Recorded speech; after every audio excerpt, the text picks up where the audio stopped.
De esta manera vamos actualizando lo que sucede justamente en esta región de Ucrania luego de este fin de semana, y en este caso vemos cómo las tropas rusas siguen avanzando en territorio ucraniano, en este caso en Sumy, en donde se lleva a cabo justamente un despliegue de un arsenal militar. Y está muy bien vestido. Es lo primero que le dice Trump a Zelensky al llegar a la Casa Blanca.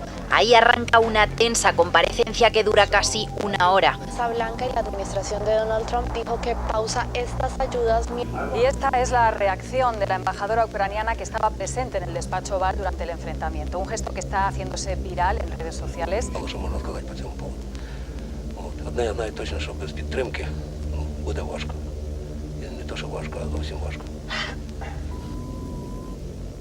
Ucrania vuelve a ocupar los titulares mientras Donald Trump se prepara a negociar con Vladimir Putin y nuevamente con Zelensky un acuerdo que ponga fin a la guerra.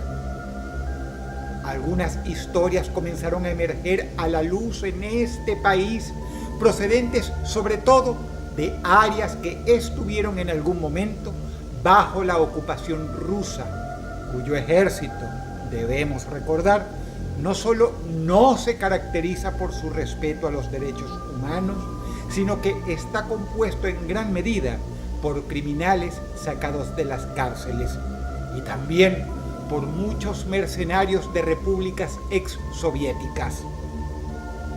Hace unos días, un vecino ucraniano sobreviviente de Bucha narró el caso de un primo a un medio local. Un caso real que te hará concluir: la realidad supera a la ficción.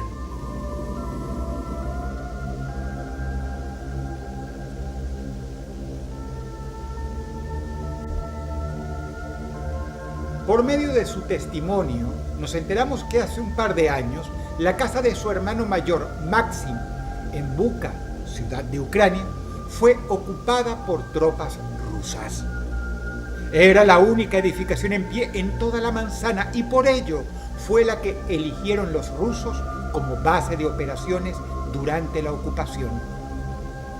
Durante el bombardeo, su hermano Maxim perdió una pierna y, herido y lisiado como estaba, era atendido por sus dos hijas, Olena y Katerina, cuando los rusos llegaron y se instalaron. Las chicas hablaban en ruso, pues la difunta esposa de Maxim era rusa y, debido a ello, en un principio, los rusos respetaron a las muchachas, dándoles incluso de comer. En cuanto a Maxim, el padre de ambas, a él apenas le daban agua y ni siquiera le suministraban comida o cuidados.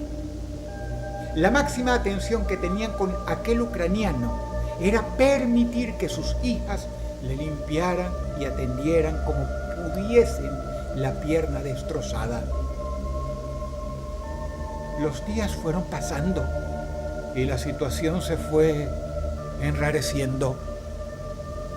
El comandante de aquel pelotón cada vez tenía menos dominio sobre sus propios hombres que, hastiados de las condiciones, hastiados de estar encerrados, cada vez eran más atrevidos con las dos mujeres, las dos hijas de Maxim. Recordemos que no eran soldados como tal, sino mercenarios y expresidiarios, y por eso Maxim temía lo peor para ellas, y de hecho veía venir sobre sí mismo la muerte debido a la infección de su pierna.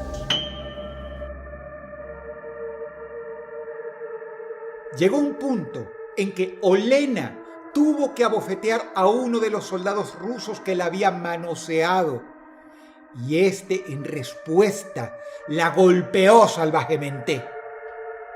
Sin embargo, el episodio no pasó a mayores, porque el comandante, la persona de la que hemos hablado antes, un tal Andrei, realmente simpatizaba con las jóvenes y por ser medio rusas, no veía apropiado tratarlas mal.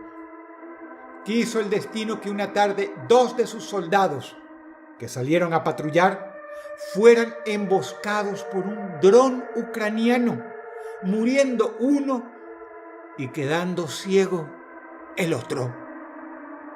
Los camaradas de estos hombres cambiaron totalmente su actitud a partir de acá. Como represalia, golpearon a su hermano Maxim, según contó Andrei a la prensa local ucraniana en el informe. Lo dejaron inconsciente, así como estaba con todo y su pierna, y luego abofetearon a las chicas que quisieron defenderlo, abofetearon a sus hijas. Pero una vez más la intervención de Andrei, el comandante, frenó lo que hubiera sido un casi seguro abuso sexual hacia ambas. Fueron pasando los días. La única comida que había probado Maxim eran migajas de pan que le daban sus hijas a escondidas, pues los rusos decían que aquel hombre ya estaba muerto y que no valía la pena gastar la preciosa comida que les quedaba en un tullido. Maxim, por ello, estaba cada día más débil y suplicaba a Andrei, el comandante. Pedía que le diera algo de comer, a lo que el ruso no contestaba. Durante la segunda semana, en aquel infierno, se hizo realidad el peor de los temores. Al asomarse a la puerta de la casa para hacer un reconocimiento de edificios cercanos, el comandante Andrei recibió un certero disparo en la cara de parte de un francotirador ucraniano. Con el comandante muerto, los hombres restantes, los rusos, discutieron sobre la cadena de mando y dicho mando recayó sobre Igor, un feroz soldado recién reclutado que precisamente hasta hacía solo unos meses purgaba condena en la cárcel de Butyrka por violación y asesinato.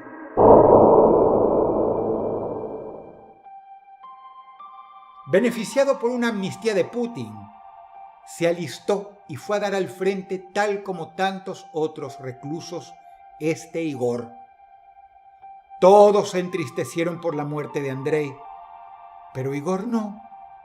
Igor se sentó a beber, a fumar y a esperar cualquier excusa para dar rienda suelta a todos sus salvajes instintos acumulados.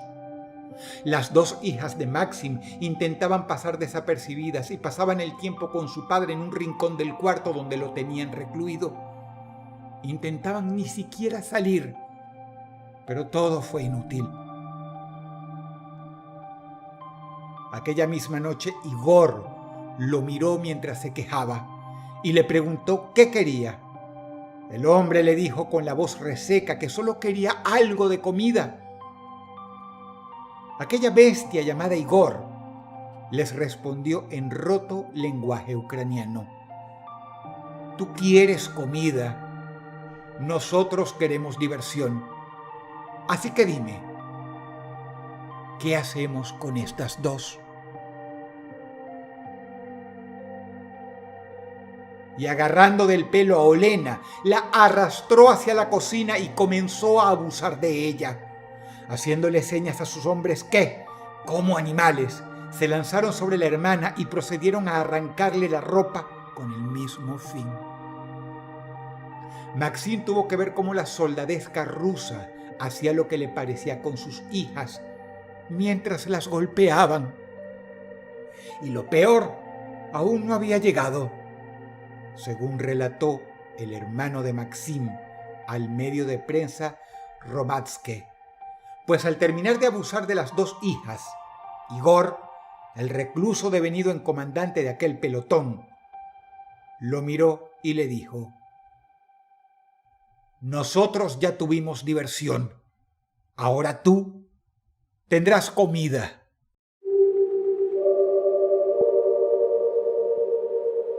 Igor le disparó a las dos chicas en la nuca, diciendo primero: por nuestro capitán. Tras lo cual sacó un cuchillo de caza, seccionó torpemente el brazo de la menor y se lo dio a su padre. Comida. Maxim se resistió cuanto pudo, pero finalmente fue forzado por los rusos a devorar la carne de su propia hija, mientras lloraba y gritaba. Se aseguraron de repetir el procedimiento varias veces hasta que vomitó, y recién entonces dejaron al pobre hombre en paz. Una semana después, los rusos abandonaron la posición debido a un avance ucraniano y Maxim fue rescatado. Lamentablemente, hubo que amputarle una pierna. Sin embargo, según el testimonio de Andrei, lo peor que había perdido Maxim era la cordura. Cuando lo rescataron, solo balbuceaba esto en ucraniano.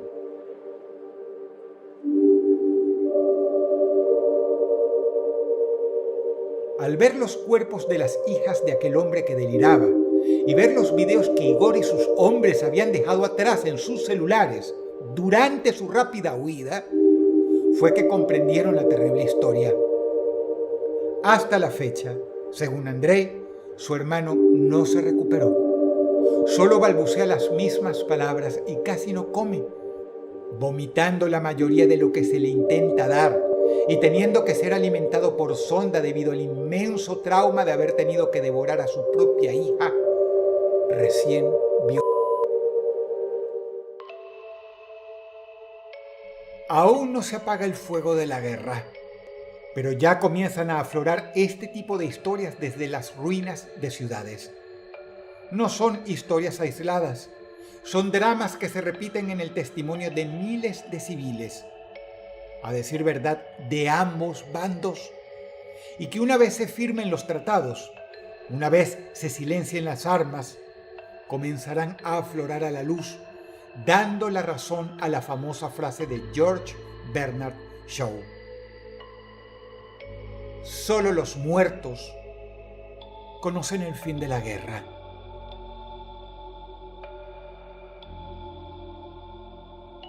Si el video te gustó, apreciaría mucho tu comentario y tu like. Muchas gracias. Te ha hablado Dross y te deseo buenas noches.